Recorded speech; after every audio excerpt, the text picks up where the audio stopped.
Hello friends, আপনাদের সবাইকে স্বাগত আমার আজকে নতুন ভিডিও।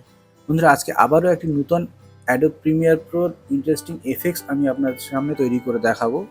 তো আজকে টিউটোরিয়ালে যে এফেক্টসটি আমরা তৈরি করব বা তৈরি করা শিখবো সেটির নাম হচ্ছে র্যাপিড জুম এফেক্টস। ভিডিওর শুরুতে যে প্রিভিউ যেটা দেখেছেন এটাকেই বলা হয় র্যাপিড জুম এফেক্টস। এই র্যাপিড জুম এফেক্টস দিয়ে ইউজ করে আমরা আমাদের রিলসকে আরও অ্যাট্রাকটিভ তৈরি করতে পারবো, বা আমরা যেসব ভিডিও বা ইমেজ ফুটেজ দিয়ে ছোটোখাটো ভিডিও তৈরি সেগুলোকে এই র্যাপিড জুম এফেক্টসের মাধ্যমে আরও অ্যাট্রাকটিভ করে তুলতে পারি। তো আসুন শিখে নিই সেই এফেক্টসটি আমরা কীভাবে তৈরি করব। তার আগে বলে রাখি, যারা আমার চ্যানেলে নতুন আছেন দয়া করে চ্যানেলটিকে সাবস্ক্রাইব, ভিডিওটিকে শেয়ার এবং লাইক করে দেবেন। তো আসুন শুরু করি আজকে নতুন ভিডিও।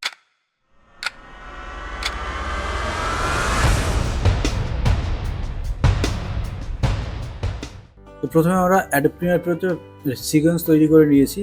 এরপরে আমরা কিছু ভিডিও ফুটেজ বলুন বা ইমেজ বলুন সেগুলোকে আমরা টাইম লাইনে নিয়ে আসবো। তার জন্য আমরা প্রজেক্ট প্যানেল থেকে নিয়ে ভিডিও ফুটেজগুলোকে কালেক্ট করে মাউস দিয়ে ড্র্যাগ অ্যান্ড ড্রপ করে আমরা টাইম লাইনে নিয়ে আসলাম। ঠিক আছে, এবারে আমরা এই ভিডিও ফুটেজগুলোকে কিছু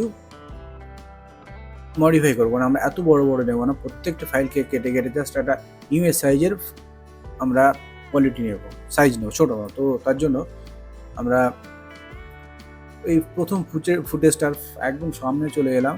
ফার্স্ট এসে চলে আসার পরে কিবোর্ড থেকে আমরা শিফট চেপে রাইট অ্যারো দুবার ক্লিক করব। ঠিক আছে, করার পরে আমরা এখান থেকে লেজার টুলটাকে সিলেক্ট করে এখান থেকে আমরা এটাকে কাট করে দিলাম এবং কিবোর্ড থেকে ভি প্রেস করে এটাকে সিলেক্ট করে ডিলিট করে দিলাম।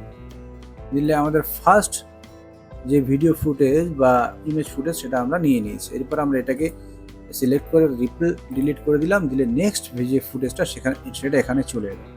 এবারে বারবার এই কাজটা না করে একটা সহজ উপায় আছে, সেটা হচ্ছে ফার্স্ট কাজ হচ্ছে ভিডিও ফুটেজের ফার্স্ট লাইনে চলে এলাম, আর শিফট চেপে রাইট অ্যারো দুবার প্রেস করলাম।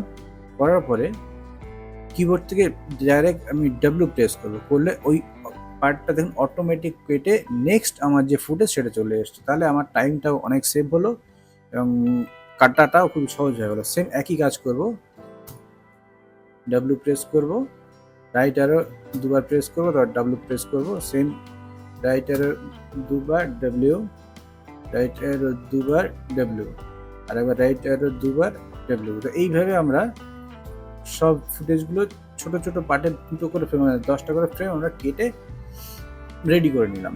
ঠিক আছে, নেওয়ার পরে আমরা ফার্স্ট ফ্রেমে চলে আসবো। মানে এটা আমাদের ফার্স্ট ফ্রেম। প্রত্যেকটা ভিডিও বলুন ইমেজ বলুন আমাদের সেম রেশিওতে কাটিং করা কমপ্লিট। এবার আমাদের এইটাকে র্যাপিড জুম এফেক্টস তৈরি করবো কীভাবে সেটা দেখে নেব।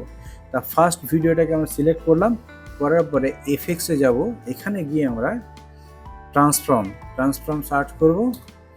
এই দেখুন ট্রান্সফর্ম ভিডিও এফেক্টসের মধ্যে ট্রান্সফর্ম হচ্ছে। এইটাকে আমরা মাউস দিয়ে টেনে ড্র্যাগ অ্যান্ড ড্রপ করে ফুটেজের উপরে দিয়ে দিলাম। দেওয়ার পর আমরা দেখুন এখানে এফেক্টস কন্ট্রোলের মধ্যে ট্রান্সফর্ম চলে এসছে। ঠিক আছে, তা ফার্স্ট আমরা এখানে একটা স্কেল নিয়ে নেব, একদম ফুটেজের স্টার্টিংয়ে একটা স্কেল নিয়ে নিলাম। নেওয়ার পরে এরকম পজিশনে আসলাম। এখানে এসে আমরা এবারে স্কেলটাকে বাড়িয়ে দেব। ঠিক আছে, বাড়িয়ে দিলাম, যতটা দরকার আছে বাড়িয়ে দেবো। দেওয়ার পরে এই কি ফ্রেমটাকে আমরা একদম শেষ পজিশনে আনার পর আমরা একবার প্লে করে দেখে নেব। ঠিক আছে, ফার্স্ট আমাদের এটা হয়ে গেছে কমপ্লিট করা। এবার এখানে একটু কাজ আছে, সেটা হচ্ছে আমরা ট্রান্সফরমের যে এই শাটার অ্যাঙ্গেল যেটা আছে এটাকে আমরা 250 করে দেব। তাহলে একটা সুন্দর একটা জুম এফেক্ট চলে বা ব্লার এফেক্ট টাইপের একটা চলে আসছে। এবার এটা প্লে করলে দেখতে হয়।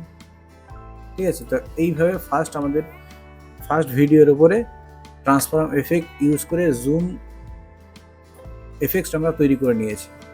নেক্সট আমরা করবো কি, প্রত্যেকটা ভিডিওর উপরে কি সেম কাজ করব, অতটা সময় আমরা নষ্ট না করে এখানে ট্রান্সফর্ম এফেক্টস কন্ট্রোলের মধ্যে গিয়ে ট্রান্সফর্মের রাইট ক্লিক করে এটাকে আমরা কপি করে নেব। ঠিক আছে, নেওয়ার পরে এবারে টাইম লাইনে মাউস দিয়ে প্রত্যেকটা ফুটেজকে একসঙ্গে সিলেক্ট করে নেব, নিয়ে এর উপরে কন্ট্রোল ভি প্রেস করে দেবো। দিলে এই ভিডিওটার উপরে আমরা যে এফেক্টটা ইউজ করেছিলাম সেটা দেখুন প্রত্যেকটা ভিডিওর উপরে চলে এসছে। এবার আমরা এটাকে প্লে করলে দেখে নেব, যে প্লে করলে বুঝতে হবে যে প্রত্যেকটা ক্লিপের উপরে ফুটেজের উপরে এটা এফেক্টস কেমন কাজ করছে দেখুন। এইভাবে আমরা জুম এফেক্টস তৈরি করে নেব, ঠিক আছে। এটা হচ্ছে জুম এফেক্টস তৈরি করার প্রসেস। এইবারে আমরা এর পিছনে সাউন্ড দিয়ে এটাকে সুন্দর করে আমরা সাজিয়ে নিতে পারি। সেটা করার জন্য আসুন সেটা এবার দেখে নিই। তো এবারে আমরা ঠিক প্রজেক্ট প্যানেল থেকে একটা সাউন্ড নিয়ে নেব, জুম সাউন্ড। এটাকে আমরা এখানে ড্র্যাগ অ্যান্ড ড্রপ করে অডিও টাইম লাইনে নিয়ে চলে আসব। আসার পরে এটাকে আমরা এইভাবে কাট করব,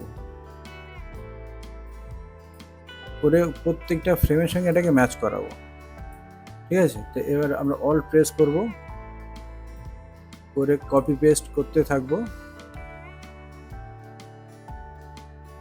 এইভাবে প্রত্যেকটা ফুটেজের নিচে আমরা এটাকে সাউন্ড এফেক্টটাকে দিয়ে দিয়েছি। এবারে প্লে করে দেখে নেব।